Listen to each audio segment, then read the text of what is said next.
할렐루야. 10월 20일 목요일입니다. 창세기 말씀 37장 25절부터 끝절 36절까지 말씀을 읽고 은혜 나누도록 하겠습니다. 그들이 앉아 음식을 먹다가 눈을 들어본즉 한 무리의 이스마엘 사람들이 길르앗에서 오는데 그 낙타들의 향품과 유향과 몰약을 신고 애굽으로 내려가는지라. 유다가 자기 형제들에게 이르되 우리가 우리 동생을 죽이고 그의 피를 덮어둔들 무엇이 유익할까? 자, 그를 이스마엘 사람들에게 팔고 그에게 우리 손을 대지 말자. 그는 우리의 동생이요 우리의 혈육이니라 하매 그의 형제들이 청종하였더라. 그때에 미디안 사람 상인들이 지나가고 있는지라. 형들이 요셉을 구덩이에서 끌어올리고 은 20에 그를 이스마엘 사람들에게 팔매 그 상인들이 요셉을 데리고 애굽으로 갔더라. 르우벤이 돌아와 구덩이에 이르러 본즉 거기 요셉이 없는지라. 옷을 찢고 아우들에게로 되돌아와서 이르되 아이가 없도다. 나는 어디로 갈까? 그들이 요셉의 옷을 가져다가 숫 염소를 죽여 그 옷을 피에 적시고 그의 채색 옷을 보내어 그의 아버지에게로 가지고 가서 이르기를 우리가 이것을 발견하였으니 아버지 아들의 옷인가 보소서 하매 아버지가 그것을 알아보고 이르되 내 아들의 옷이라. 악한 짐승이 그를 잡아먹었도다. 요셉이 분명히 찢겼도다 하고 자기 옷을 찢고 굵은 배로 허리를 묶고 오래도록 그의 아들을 위하여 애통하니 그의 모든 자녀가 위로하되 그가 그 위로를 받지 아니하여 이르되 내가 슬퍼하며 스올로 내려가 아들에게로 가리라 하고 그의 아버지가 그를 위하여 울었더라. 그 미디안 사람들은 그를 애굽에서 바로의 신하 친위대장 보디발에게 팔았더라. 아멘. 감사합니다. 내용 자체는 좀 불미스럽고 슬픈 그런 상황이죠. 참 이런 말씀을 대할 때는 당혹스럽고 참 안타까운 마음이 들지만 다른 한편으로는 성경은 숨기지 않으시는구나. 부끄러운 내용이지만 자랑스럽지 못한 내용이지만 있는 그대로 보여주시는구나. 이렇게 부끄러운 부분이고 숨기고 싶은 부분인데도 불구하고 이것들을 이대로 기록하게 하시고 후대에 야곱의 자손들에게뿐 아니고 오늘 우리들에게까지 그 내용이 전달되게 하시는 데에는 하나님의 뜻이 있을 것이다. 그런 말씀일수록 우리는 가볍게 지나가서는 안 되고 더 자세히 그 말씀을 살펴보아야 되겠다. 그런 마음이 듭니다. 자, 많은 문제들이 있습니다. 과거에 야곱이 장가들기 이전에 그 이전부터 자기 아버지를 속인 그 사건이 이렇게까지 야곱의 남은 인생 전체에 걸쳐 악한 영향을 끼치게 될지 어쩌면 전혀 상상하지 못했을 것입니다. 그때 당시 야곱의 나이가 한 60세쯤 되었다. 이제 그렇게 알려져 있는데 그때에 아버지를 속이고 그 이후로 70년 이상을 더 살아야 되는데 그 인생 전체가 자기 아버지 이삭처럼 평안하지를 못했습니다. 한 군데 계속 있으면서 풍요롭게 살지를 못했습니다. 하나님께서 때때로 야곱에게 풍요롭게 해주실 때도 있었지만 훨씬 더 많은 시간 야곱은 속아야 했고 뺏겨야 했고 이리저리 돌아다녀야 했고 도망다녀야 했고 매우 불편하고 불안한 인생을 살아야 했습니다. 말년에도 가뭄이 들어서 꽤 오랫동안 고생을 했고 또 애굽으로 이주를 해야 됐고 애굽 왕 바로가 그에게 나이를 묻고 이렇게 안부를 물었을 때 제 나이는 몇 살인데 험악한 세월을 살았다라고 그렇게 자평할 정도로 어렸을 때 부모님과 형들과 어머니와 살 때와 달리 아버지를 속인 이후의 그의 삶은 참 어려운 삶이었습니다. 두 번 그렇게 살라고 하면 다시는 그렇게 살고 싶지 않을 힘든 그런 삶이었던 것 같습니다. 오늘 말씀에 보면 그랬던 야곱의 어떤 과거의 범죄, 실수가 오늘 말씀에 또다시 소환되어서 거꾸로 이번에는 야곱이 또 속고 야곱이 슬퍼하며 고통하는 상황을 맞이하게 됩니다. 오늘 야곱이 경험하게 될 이 슬픔과 고통은 단순히 과거의 아버지를 속였던 그 잘못 때문만은 아닙니다. 야곱이 외삼촌의 집에 가서 외삼촌의 딸 라헬을 사랑했죠. 사랑해도 적당히 사랑해야 되는데 너무 라헬만 사랑했습니다. 하나님께서 복을 주시고 여러 가지 방법으로 야곱을 풍요롭게 하시며 야곱 대에 그의 자손들이 번창하게 하시는 그 과정에서 아내들을 많이 얻게 하셨는데, 근데 다른 아내들도 아들을 낳았음에도 불구하고 라헬만을 사랑합니다. 거꾸로 아들을 낳지 못하는 라헬을 더 사랑했습니다. 그것들을 아내들이 다 알죠. 아들이 남편의 사랑을 받고 싶고 그러다 보니까 그 라헬을 미워하고 또 남편에 대해서 섭섭합니다. 그런 앙금들이 이제 그 아들들에게까지 이어집니다. 에이, 아버지는 우리 엄마를 안 사랑하고 저기 저 아줌마만 사랑해. 야, 임마 아줌마라고 하지 말라 그랬잖아. 아무튼요. 뭐 이런 섭섭함과 아버지의 사랑과 칭찬을 받고 싶은 그 아들들의 그 결핍이 거꾸로 그 라헬을 향한 질투가 되었고, 나중에 라헬이 아들을 낳았죠. 야곱의 12아들 중에 11번째 아들과 12번째 아들이 바로 라헬이 낳은 아들 아닙니까? 그래, 라헬이 아들을 낳자 다른 아들 때문에 기뻐하는 것보다 훨씬 더 기뻐합니다. 다른 아들을 안아준 것보다 훨씬 더 요셉을 자주 안아줍니다. 자, 그러다가 우리가 잘 아는 것처럼 라헬이 중간에 죽습니다. 베델에서 하나님께 제사를 드리고 거기서 이제 이삭에게로 내려갑니다.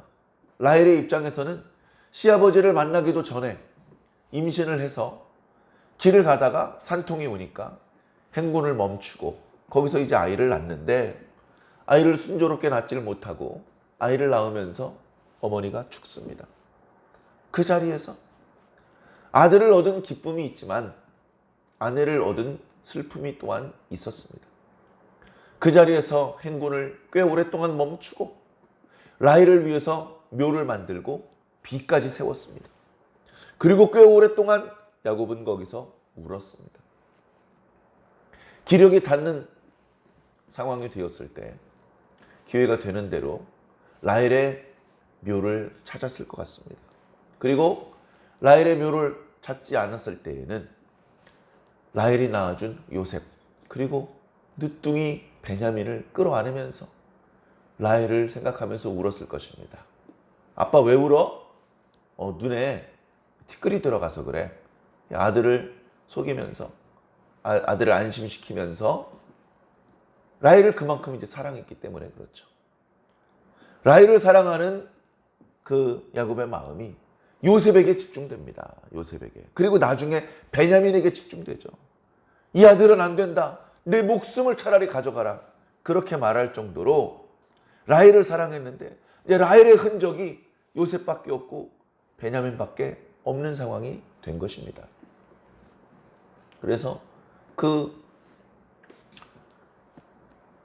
요셉을 향한 사랑이 극진하다 보니 요셉에게는 다른 형제들은 구경도 못 해보던 채색 옷을 입혀주고 다른 형제들은 들판으로 나가서 며칠씩 고생하면서 야곱의 양떼들을 돌보는데 요셉에게는 그렇게 힘든 일을 시키지 않습니다.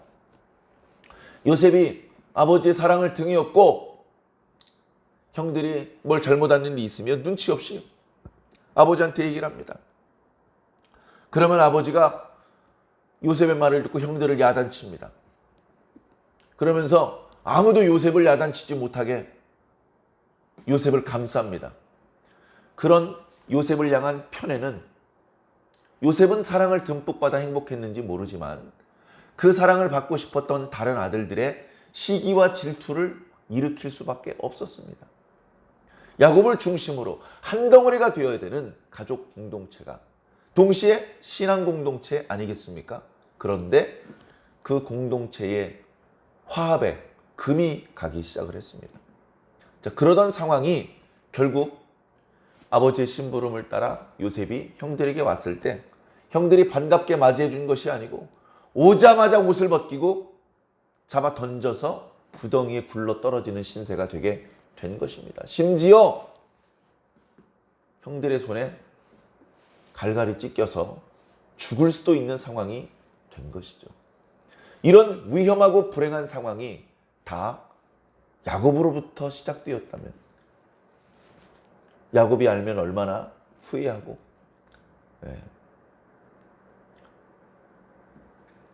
감당하기 어려운 그런 슬픔과 후회가 있었을 것입니다.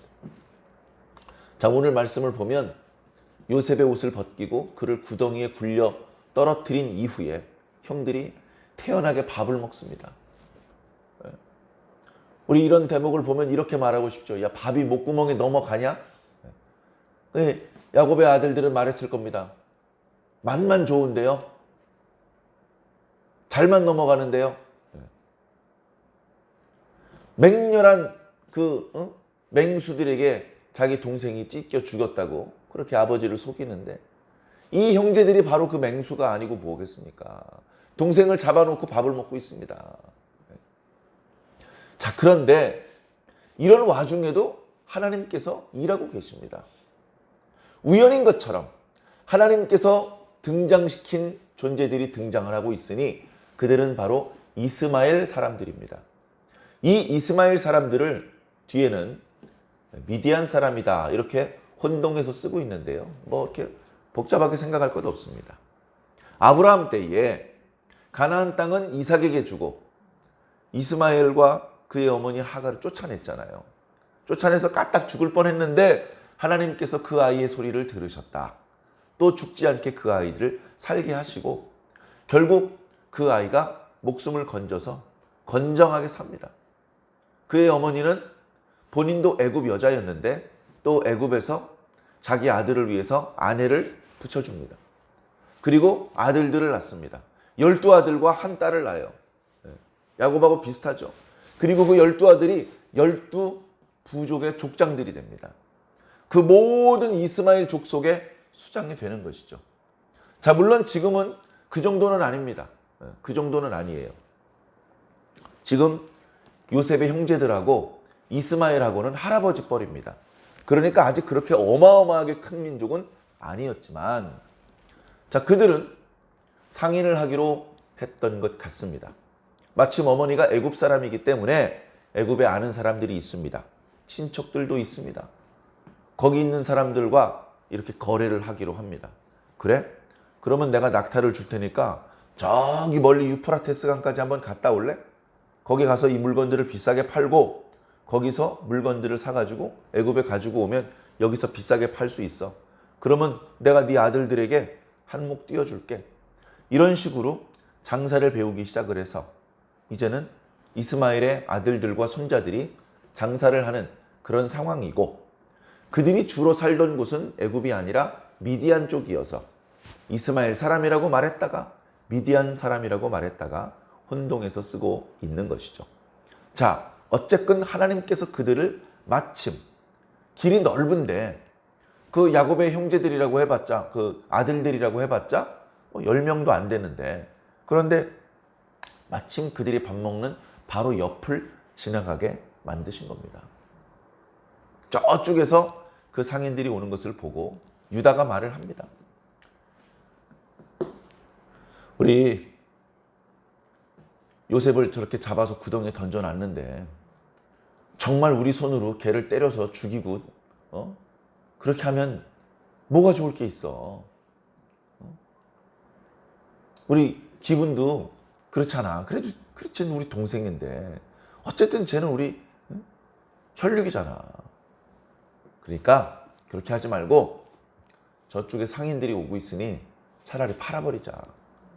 그러면 우리 손으로 이렇게 사람을 죽이는 그런 찝찝한 상황은 피할 수 있지 않겠느냐. 그렇게 얘기를 했더니 형제들이 다 그 말도 일리가 있군 이렇게 받아줍니다. 근데 사실 이게 뭐가 문제가 있는 거예요. 쟤는 우리 동생이야. 그래도 엄마는 달라도 그래도 우리 아버지 아들이잖아. 우리 동생이잖아. 쟤 우리 피부치야. 이렇게 말하면 얼른 가서 건져주고 끌어안아주고 상처 치료해주고 먹을 걸 주고 이래야 되는 건데 거기서 팔아먹자로 이어지는 것은 정상적인 상황이 아니에요. 그냥 자기가 직접 손을 대서 죽였다고 하는 그 죄책감만 덜고 싶은 겁니다. 눈에 가시 같은 동생을 제거하고 싶은 마음은 똑같은 거예요. 그나마 동생을 살리려는 마음은 르우벤이 가장 컸고 유다는 살리긴 살렸는데 동생을 없애는 쪽에는 매 한 가지입니다. 보니까 애굽으로 내려가는 상인들인데 일단 애굽으로 내려가면 그 넓은 나라 어디에 팔려갈지 알 수도 없고 다시 만날 일 없어. 죽이는 거나 마찬가지니까 죽이지는 말자. 그렇게 얘기했을 뿐입니다. 그래가지고 상인들이 가까이 오자 그 아이를 구덩이에서 끌어올립니다. 요셉이 뭐라고 말했을까요? 얼마나 지쳤을까요? 울었고 배고팠고. 근데 이제 상인들한테 팔립니다. 그때 요셉이 소리 지르고 형 미안해, 형 내가 잘못했어, 울고불고 그런 모습은 말씀에 나타나고 있지 않습니다. 덤덤하게 형님들 몸 조심하십시오. 그리고 헤어지진 않았을 거 아니에요. 그런 어떤 참혹한 상황이 연출되었습니다. 은 20에 팔아먹었대요. 그 은 20 가지고 뭐 팔자를 고치겠다고.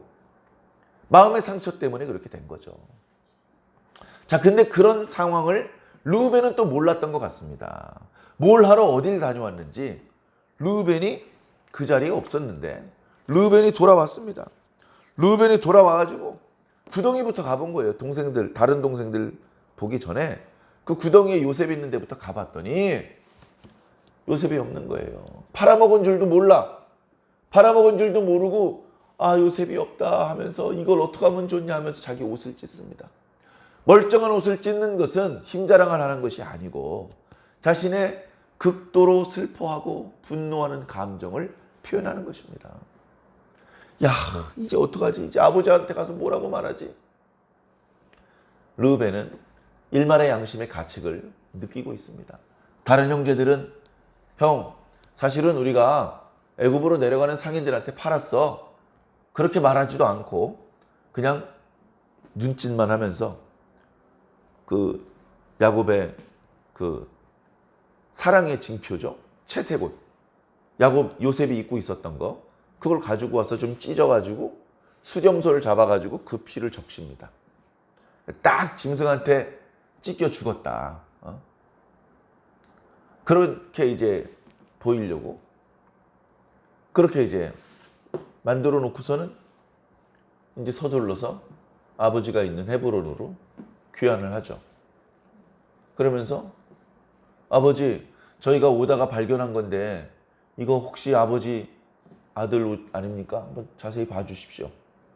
이제 이렇게 얘기를 하는 것이죠. 아버지를 속이는 겁니다. 아버지 속아요. 또 속습니다. 작심하고 속이는 데는 속지 않기가 어려워요. 속습니다. 아, 이거 내 아들 요셉의 옷이다. 내 아들 요셉이 짐승들한테 잡혀 먹혔구나. 갈갈이 찢겨 죽었구나. 그 피 묻은 채색 옷을 자기 얼굴에 비비면서 야곱이 또 옵니다. 야곱이 너무 많이 울어요. 아버지 나이도 많으신데 저렇게 울다가 몸 상하시면 어떡하지? 그래도 좀 미안한 마음이 들어서 아들 몇 명이 아버지 이제 그만 우세요. 몸 상하세요. 아버지 어떡하겠어요. 그러고 있는데 야곱은 단호하게 아들들의 위로를 거절합니다. 야야 안 되겠다. 나 이대로 슬퍼하며 스올로 내려가야 되겠다. 거기서 내 아들을 만나야 되겠다. 고대 사람들이 죽은 사람이 간다는 지하 세계를 스올이라고 표현한 모양입니다. 난 슬퍼하며 스올로 내려가야 되겠다. 참 아들들이 듣기 민망한 그런 표현이죠. 아들들이 아이고 죽어도 아버지는 요셉만 사랑하시네. 요셉이 죽어도 아버지는 우리들은 쳐다도 안 보시고 수고 많았다 이런 말씀도 한마디도 안 하시고 요셉만 사랑하시네. 여전히 어떤 아들들은 섭섭했을 것입니다. 자, 그러던 차에 마지막 구절에는 요셉이 죽은 것이 아니라 그 미디안 사람들이 애굽으로 내려갔고 거기서 그 요셉은 바로의 신유대장 보디발이라고 하는 사람에게 팔려갔다라고 기록하고 있습니다. 그 뒤에 바로 뒤에 이어지는 30발장 말고 그 뒤쪽으로 가면 이제 요셉이 거기서 어떻게 사는지에 대한 이야기가 또 자세히 나타납니다. 이 모든 모습들이 바로 오늘 우리들을 위해서 주시는 말씀입니다. 참 위험하고 참 답답하고 안타까운 상황인데 말씀드렸던 것처럼 여전히 하나님께서는 일하고 계십니다.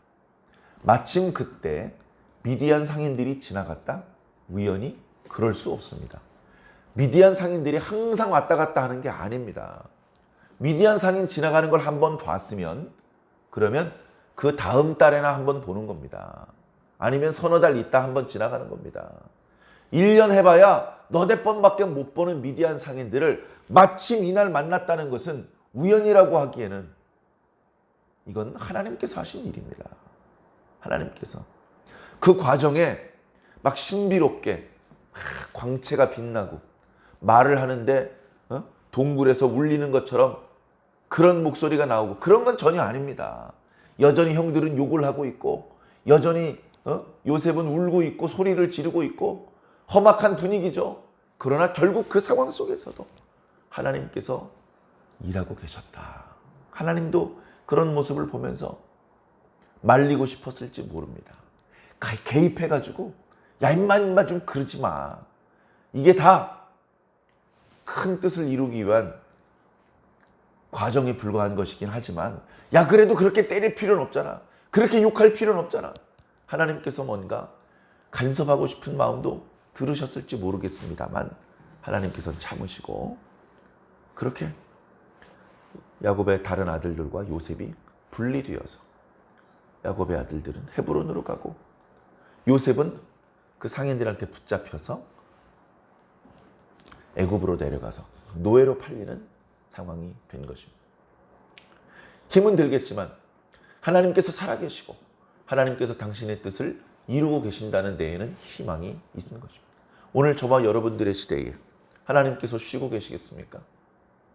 예수님 말씀하시기를 안식일에도 아버지께서 일하니 나도 일한다고 말씀하셨는데 지금은 쉬시겠습니까? 지금도 중단 없이 저와 여러분들을 감찰하고 계시고 우리에게 필요한 것들을 공급하고 계시고 우리의 기도를 들어주시고 우리의 마음에 위로를 주시고 때로 감동을 주시고 우리가 잘못한 부분이 있으면 용서해 주시고 그리고 고장난 부분이 있으면 고쳐주시는 분이 바로 우리 아버지 하나님이십니다. 그 하나님께서는 지금도 쉬지 않고 일하고 계시고 하나님께서 하시는 일 중에 가장 중요한 일은 소소하게 우리의 아쉬움을 달래는 일이 아니라 인류를 구원하시려는 큰 그림을 완성해 가십니다. 구속의 역사를 지금도 전개하고 계신 것입니다.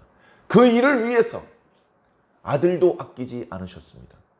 하늘에 있는 모든 천사들을 동원하고 계시고 성삼위 하나님께서 직접 앞장서셔서 이 역사를 지금도 진행시키고 계신 것입니다. 잠깐씩 어려운 일이 있을지라도 낙심하지 않으시기 바랍니다. 잠깐씩 즐거운 일이 있더라도 너무 방심하지 않으시기를 바랍니다. 기쁜 일이 있을 때는 찬송하고 어려운 일이 있을 때는 기도하라고 우리는 언제나 먼저 하나님을 바라보고 하나님을 향해서 살아야 될 줄로 믿습니다. 오늘도 그렇게 하나님과 동행하는 하루가 되시기를 예수님 이름으로 간절히 축원합니다. 아멘.